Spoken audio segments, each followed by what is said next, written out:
Bem-vindo ao nosso canal do YouTube. Aqui você vai acompanhar o meu trabalho na luta contra o crime e o criminoso. Então, inscreva-se no canal e ative as notificações, porque aqui é cacete no lombo e bala no rabo de vagabundo. Força e honra! Presidente Gilberto, hoje pela manhã o governo federal anunciou que deve voltar a comprar energia da Venezuela. Grande parte da corrupção endêmica do nosso país, no governo Lula e Dilma, foi desviado para financiar regimes autoritários na América Latina, a estimular o comunismo no nosso país. E esse recurso, presidente Gilberto, vem do BNDES. O recurso do BNDES provém do 8% que o trabalhador brasileiro, de forma obrigatória, temos que corrigir, é um grande absurdo, 8% do seu fundo de garantia vai para o BNDES. O governo Lula, ele cria a possibilidade do pobre financiar os bilionários da América Latina, enviando recursos não só para a Venezuela, como para a Argentina. Eu gostaria aqui de avisar os deputados do PT, do PSOL, do PDT, do PSB, da base do governo. Vocês estão financiando o maior movimento genocida do nosso planeta. Somente na Venezuela, com 30 milhões de habitantes, 6 milhões de refugiados. Seria como o Brasil, com 200 milhões de habitantes, tivesse 40 milhões de refugiados. A Venezuela tem mais refugiado que a Síria, com 5 milhões. A Venezuela tem mais refugiado do que a Ucrânia, em plena guerra. A corrupção do PT não foi para financiar sítio em Atibaia, cobertura no Guarujá, Boa Vida Diamante. Isso foi troco. Supremo Tribunal Federal, senhor Alexandre de Moraes, e o senhor preocupado com cartelinha de vacinação do presidente da República, enquanto trilhões de reais estão sendo desviados do pedreiro que sai de São João de Meriti, da professora que sai de Nova Iguaçu, da empregada doméstica que está no ponto de ônibus da Ilha do Governador, no Rio de Janeiro. 8% da contribuição do mais simples brasileiro está indo para a Venezuela para financiar a ditadura. Eu estou me segurando aqui para não dizer um palavrão, mas vocês são uns belos de uns vagabundos. Vocês são uns ladrões. Vocês são usurpadores de recursos dos mais simples brasileiros. Ministro Alexandre de Moraes. E o senhor suspende Telegram. O senhor está de sacanagem, porra. O senhor está desviando o dinheiro da empregada doméstica para enviar para a Venezuela, para matar pessoas. E esse Congresso Nacional não faz nada, senhor Arthur Lira. É um boneco do posto, porra.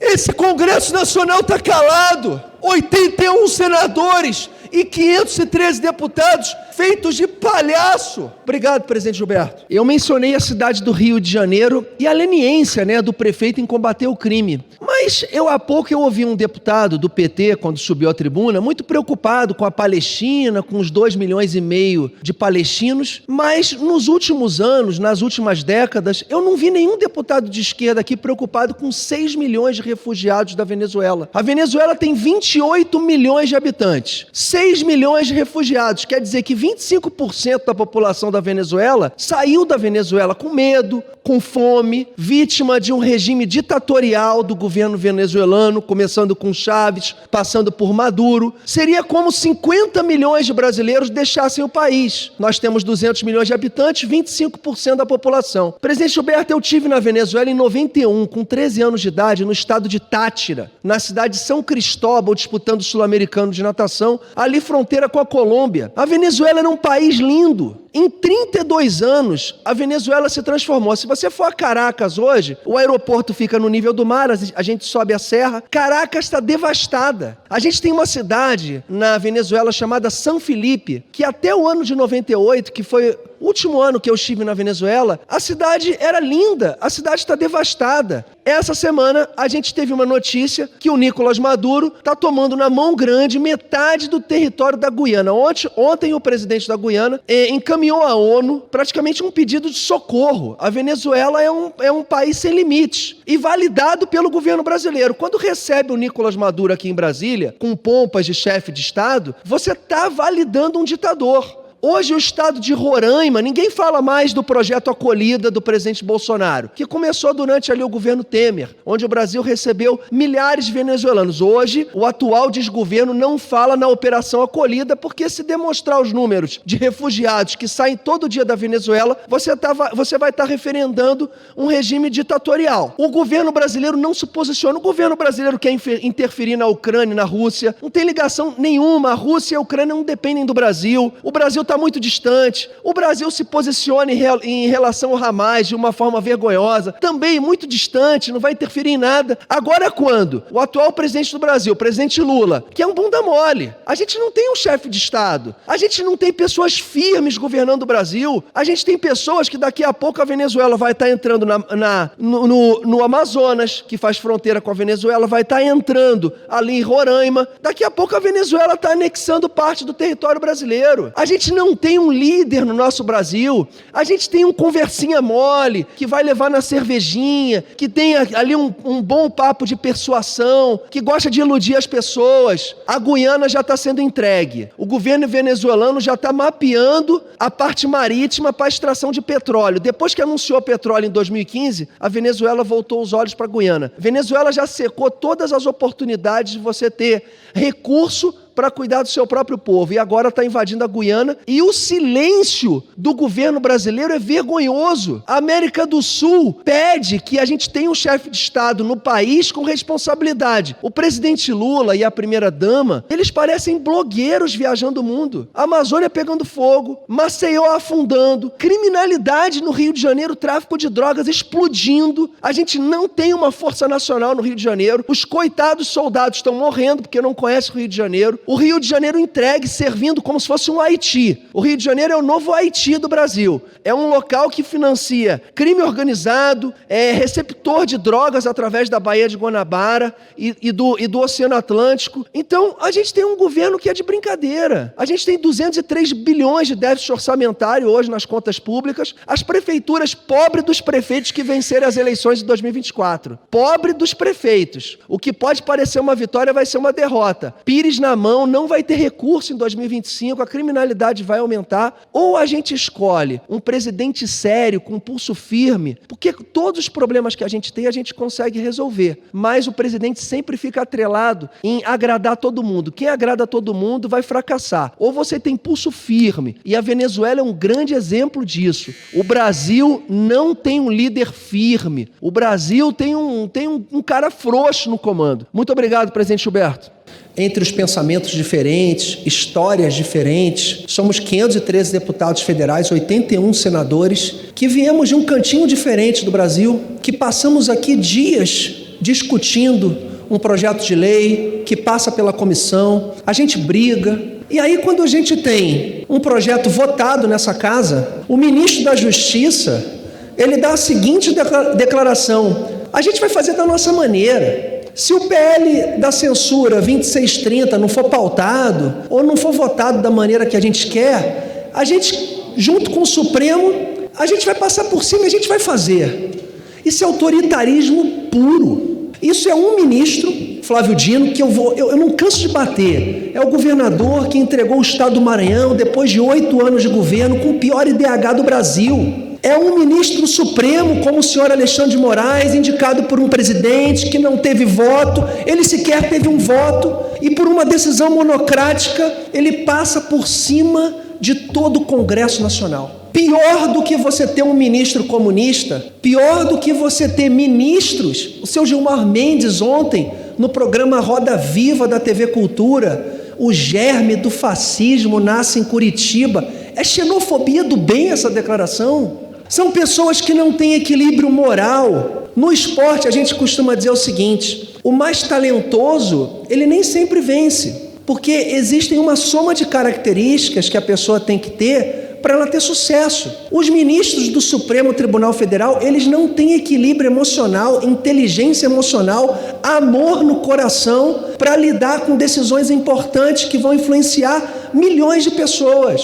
A gente tem hoje um congresso, isso aqui, pessoal, estou falando com vocês aqui, isso aqui é um teatro, porque nós não temos interferência nenhuma mais na condução das políticas públicas do nosso país. O presidente Arthur Lira, quando se candidatou em 2021, a gente estava usando uma máscara colorida que dizia assim: a Câmara vai voltar a ter voz, nós não temos voz. A gente só vai mudar esse país de fato quando a gente demonstrar que nós somos maioria e que os deputados de bem aqui do Congresso reagirem. A gente tem que causar um tumulto mesmo aqui dentro. Pior do que você ter um ministro que quer implantar o comunismo no Brasil, pior do que você ter um ministro do Supremo que quer implantar o comunismo no Brasil, é a gente ter deputados federais e senadores que se vendem e permitem que o comunismo seja implantado no nosso país. Que a gente acenda a luz vermelha, que já deveria ter acendido há muito tempo, e que a gente não permita. O Brasil vai entrar em recessão em julho, em agosto,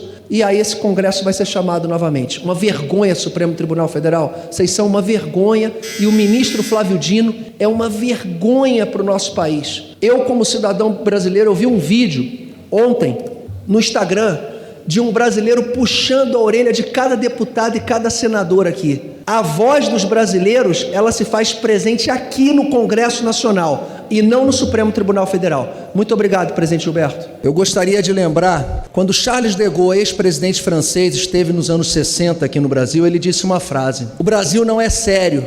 Milhares de pessoas ficaram consternadas. A gente chega em 2019 e, de fato, a gente tem que se render à frase do presidente francês. O Brasil definitivamente não é sério. O nosso STF, ele não condiz com a velocidade do entendimento da sociedade do mundo. Um país sério, um país de primeiro mundo, tem na primeira instância e na segunda instância, no máximo, o limite da condenação de seus criminosos. Lula não está livre. Lula está solto. Lula não provou sua inocência. Lula ainda está passível de condenação. Uma deputada que me antecedeu falou que Eduardo Bolsonaro exibiu um filme na Vila Planalto. E hoje, quando eu acabei de ouvir, eu lembrei do ex-ministro da Cultura, Gilberto Gil. Há poucos dias do lançamento do filme Tropa de Elite, o diretor de cinema José Padilha recebeu um telefonema dizendo que o ministro da Cultura estaria exibindo no seu apartamento na Zona Sul do Rio de Janeiro um DVD pirata, Tropa de Elite. José Padilha ficou louco. O seu DVD pirateado no mundo inteiro e o ministro da Cultura com uma cópia de um DVD pirata exibindo para amigos. Ele tomou a decisão, saiu de casa, tocou a campainha do seu Gilberto Gil, quem atendeu foi sua esposa, tomou um susto, diretor Padilha, eu quero meu DVD pirata. Tremeram, veio segurança, o pessoal não sabia o que falar, entregaram o DVD pirata, deputado Ottoni, para o diretor José Padilha. Ontem, o presidente Lula fez um discurso defendendo meninos que roubam celular. Vai prender os meninos que roubam celular? Vocês não respeitam regra? Tem que respeitar regra para você ter um país com ordem e disciplina. Como é que o senhor Dias Toffoli me faz um pronunciamento dizendo que somente criminosos que oferecem perigo à sociedade têm que estar presos? E político que desvia milhões? E políticos que servem de despachantes da Odebrecht? Políticos que se alinham a cartéis de empresas que roubam, que desviam o nosso dinheiro, que roubam dinheiro da educação, da saúde? Políticos corruptos assassinam pessoas, ministro Dias Toffoli. O STF tem que mudar, o STF tem que acabar de ser por indicação, seja de esquerda ou de direita. Tem que ter um concurso público de 4 anos, de 8 em 8 anos. É uma festa da corrupção nesse país. Eu me tornei um deputado federal para lutar por um Brasil melhor. Milhões de brasileiros não vão dobrar os seus joelhos ao comunismo. Nós patriotas, nós cristãos e conservadores, não iremos permitir. O comunismo não terá presença e não terá vida fácil nesse país. Vamos lutar até o fim, deputado Ottoni, pelo Rio de Janeiro e pelo Brasil. Brasil acima de tudo, Deus acima de todos. Obrigado, presidente Charles. Sobre a PEC do estouro, a PEC do estelionato, a PEC da Argentina, que na verdade é um orçamento paralelo, é um orçamento que vai interferir na legislação e na Constituição do nosso país. E é muita ingenuidade de quem pensar que são somente os 175 bilhões. Não, esses 175 bilhões estarão fora do orçamento, mais aqueles 105 bilhões de compromisso assumido pela carreata furacão aí da transição do PT. Então serão 280 bilhões. Não podemos compactuar com esse absurdo. Teremos o pior prefeito da história de São Paulo, e tudo isso indica, cuidando do nosso dinheiro. Uma pessoa em pleno juízo não vai entrar nessa barca furada. Vários já desembarcaram. Meirelles, Armínio Fraga, Helena Landau, todos apavorados com a falta de equilíbrio entre a parte fiscal e social. E todos nós sabemos que um país sem equilíbrio fiscal, você justamente está condenando o pobre com a inflação, que vai corroendo o seu recurso a cada dia. Mas eu vou falar aqui sobre a raiz do problema, o Supremo Tribunal Federal. Na semana passada eu não consegui me posicionar em relação à Fundação Getúlio Vargas, quando o senhor ministro Gilmar Mendes impediu que a Polícia Federal fizesse uma investigação de suspeitas de irregularidade nessa instituição. Partiu da cabeça dele. E aí eu lembrei, presidente Charles, de uma frase do presidente Lula, assim que saiu da prisão: eu não tinha que provar a minha inocência, mas a culpa do meu acusador. Esse é o precipício que se encontra a justiça brasileira. E o ministro Barroso ainda teve a coragem de falar que o Supremo Tribunal Federal é imparcial. Depois dessa frase do ministro Barroso, eu pedi para a minha equipe de gabinete fazer uma organização de tudo que o Supremo Tribunal Federal proibiu durante o nosso processo eleitoral, usando o TSE também como um braço político. O Supremo Tribunal Federal proibiu cada brasileiro de mostrar imagens do 7 de setembro, proibiu pendurar a bandeira do Brasil nas fachadas das igrejas, proibiu reunir fatos históricos em documentários. É proibido também pelo STF de falar que o Lula defende a legalização do aborto. É proibido dizer que o Lula é a favor das drogas. É proibido dizer que o Lula defende invasão de terras. É proibido dizer que o Lula quer a volta da censura. É proibido dizer que o Lula é amigo e apoiador de Maduro e Daniel Ortega. É proibido dizer que Lula e o PT têm ligação com as Farc. É proibido dizer que o Lula e o PT apoiam ditaduras. É proibido dizer que o Lula é ex-presidiário. É proibido dizer que o Lula era chefe do Mensalão e do Petrolão. É proibido dizer que o Lula é ladrão. É proibido dizer que o Lula foi condenado em terceira instância da justiça brasileira. É proibido dizer que Lula foi descondenado por manobra do STF. É proibido dizer que o Lula tem amigos no STF que o soltaram da prisão para poder disputar o cargo de presidente. É proibido dizer que o Lula tem relação com a de Celso Daniel. É proibido falar sobre o pedido de voto do Marcola. É proibido dizer que Lula tem relação com o PT. É proibido falar sobre Adélio Bispo. É proibido falar sobre o candidato Tarcísio. É proibido falar sobre o Lula no Morro do Alemão recebendo apoio dos traficantes. É proibido dizer que o PT é uma organização criminosa. É proibido indagar parcialidade do TSE. É proibido dizer que existe censura no Brasil. É proibido dizer que existe perseguição política do STF e TSE a apoiadores de Bolsonaro. É proibido dizer que o STF tem desrespeitado a Constituição. É proibido dizer que vivemos em um regime de exceção. Queridos deputados, a CPI do abuso da autoridade, coordenada pelo deputado Marcel Van Hatten, reuniu mais de 180 deputados com compromissos com esse país. É o Congresso Nacional que detém o poder de revogar, alterar e criar leis, e até mudar a Constituição de como o Supremo Tribunal Federal é formado. Vamos agir, não vamos abaixar a cabeça. Parabéns, deputado Marcel Van Hatten.